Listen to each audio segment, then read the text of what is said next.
and welcome to this Board Game Life. I'm your host, Mark, and today I'm unboxing Cyclades, the Legendary Edition from Studio H.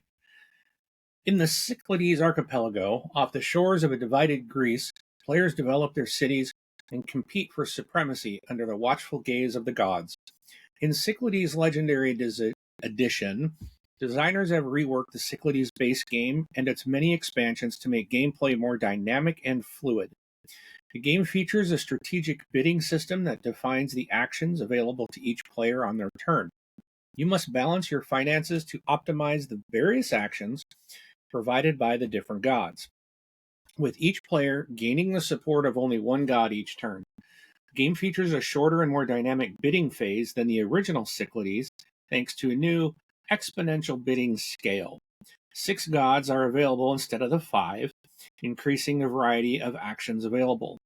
Players now use landscape tiles to assemble the modular game board during setup, allowing for ever-changing maps and game strategies. New creatures and heroes are available in the base game, offering new strategic opportunities to build metropolises and gain decisive advantages on the battlefield. Your goal is to be the first to control these 3 metropolises. Cyclades Legendary Edition features 3 game configurations. There's Classic mode for 3 to 5 players, in which each player defends their own interests. Team mode for 4 or 6 players, in which you play in teams of 2, cooperating with one another and competing against others. An enhanced and refined 2-player mode. Designed by Bruno Cathala and Ludovic Mablanc, the art is by Miguel Coimbra, published by Studio H in 2024 for ages 14 and up, 2 to 6 players, and plays in about 90 minutes. Before we dive in, I ask that you please hit that like button, hit that subscribe button, hit that bell icon so you'll never miss any new content.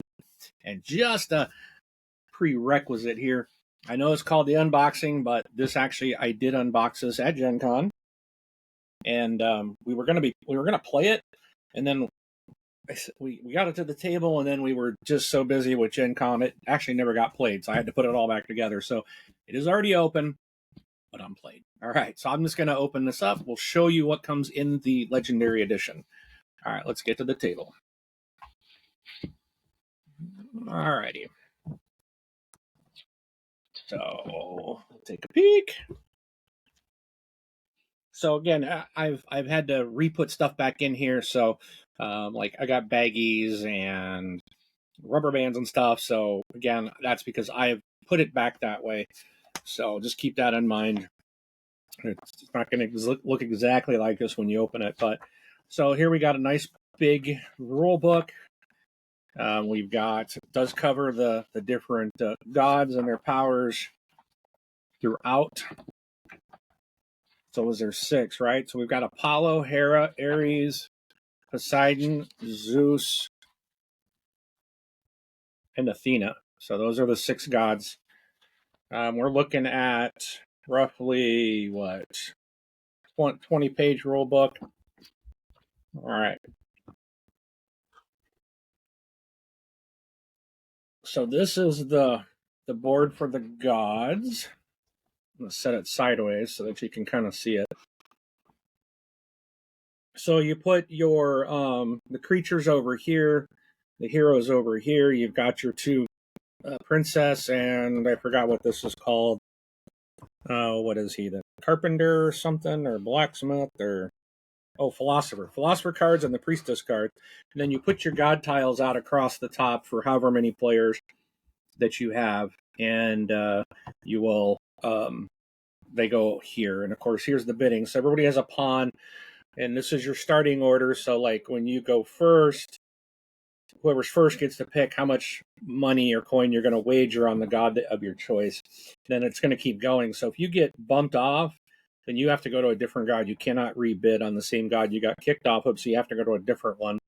But then whoever ends up going first goes last, I think, next time. So in turn order, you go backwards, so that whoever wants last goes first, something to that effect.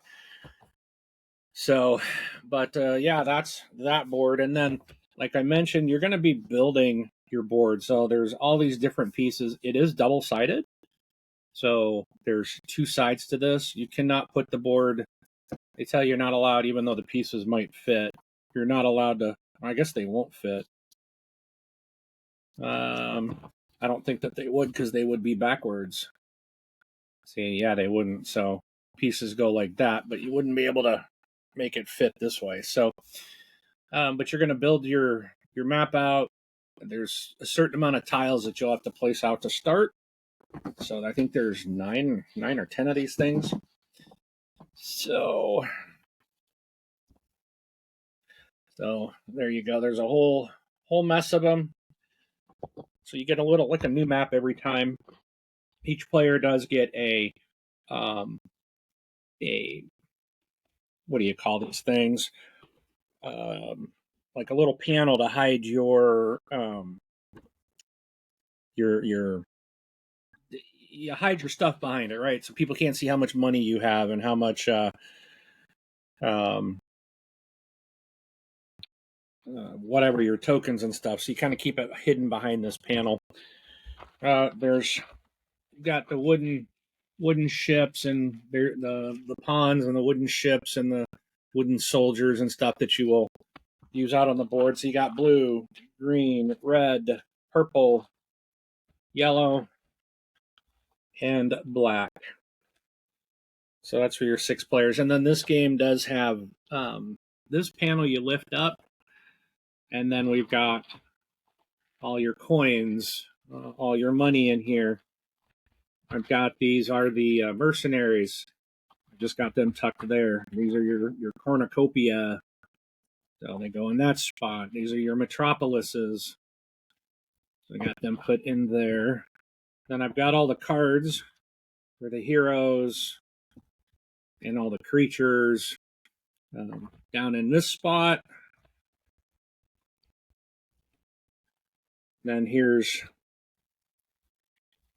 you've got some standees for your heroes. So when they come out in the game, you got standees for them. We do have the little stands for them. Also, and then these are the creature ones. The round ones are the creatures. So you'll use the standees for both the heroes and the creatures.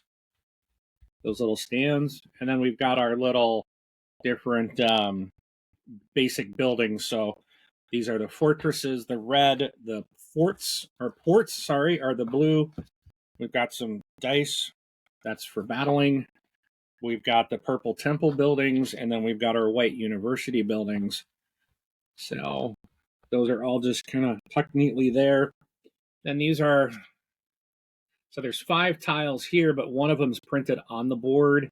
So here's your different your god tiles that will be in the game. So let me just kind of show you those. So it shows the actions that you can take. These are like bonus actions you're available to take on the bottom. So there's a lot of different things. If you want to move armies, or you want to move your ships, or different things, you got to have the blessing of the particular god to allow you to do certain things. So these are going to rotate out on the game board. So it's kind of a neat, kind of like this idea. It really keeps changing it up. So we put this board back. So this one's always here, right? So if you end up losing or you don't want to spend any money, you can come here. You can gain a cornucopia on a land and a water, and then gain 2 gold. So you can always do that. So, but if we had a 4-player game, it would be like this. You'd have these 4 gods available. These 2 would not be. So your players would be in turn order bidding on how much money they want to bid for the god's favor. And when that round ends, the bottom one will get flipped over, go to the top, and then these will shift down, and a new one will appear.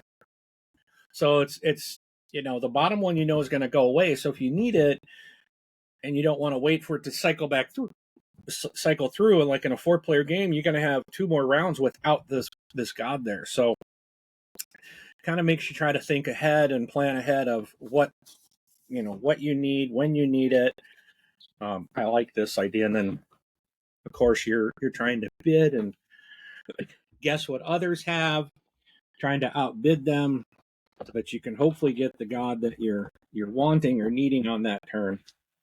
But so that's a look at Cyclades, the Legendary Edition.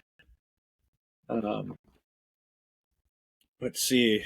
So again, a lot of the changes were in the game mechanic over the previous, and but hopefully that will give you a good idea of what comes in the game. So give you an idea if it's something you might want to purchase.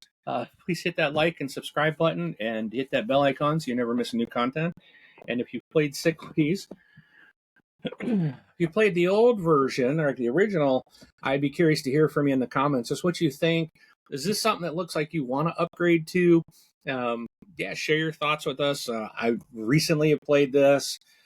Just I think 2 months ago. Within the last 2 months, I was introduced to this game, and it's really good. So really enjoyed it and had to pick it up. All right, thank you so much for watching. We'll see you at the table.